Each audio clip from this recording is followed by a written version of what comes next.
Баке, вам песенную чашу. По обычаю она должна обойти всех. Если не умеете петь, позабавьте сказкой.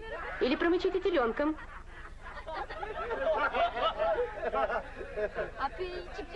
Неужели выпьет?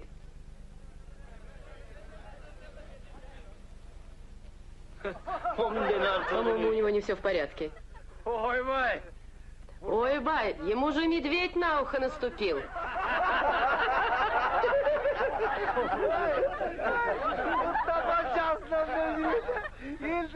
Нацепил на бок маузер, забыл все наши обычаи.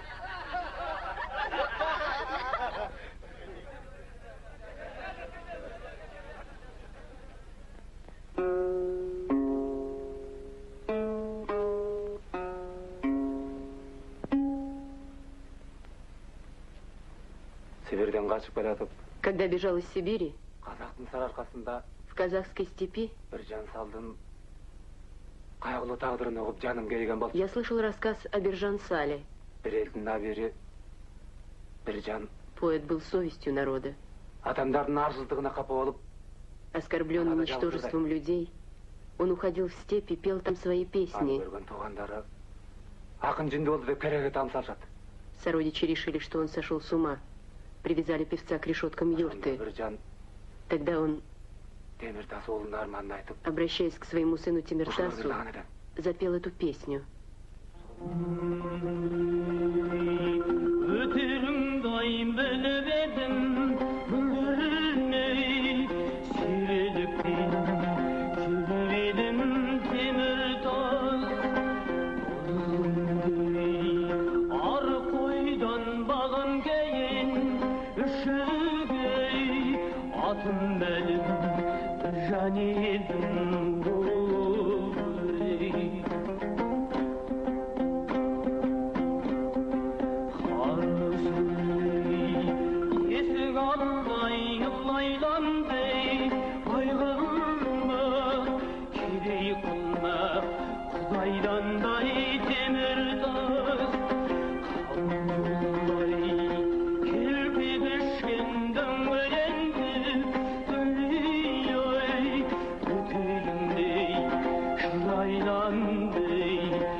Черный верблюд бессилен, когда ноги тонут в глине.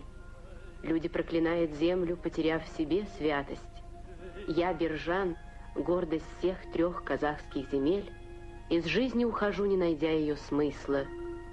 Запомни, мой сын Тимиртас.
Конь мой любил пить росную воду с ладоней моих. Знаю, что уже седок ему не тихий предназначен. Я был отцом, что тащил груз жизни, как вол. С ним ухожу, чтоб ты нес свою лишь поклажу. Запомни, мой сын Тимиртас.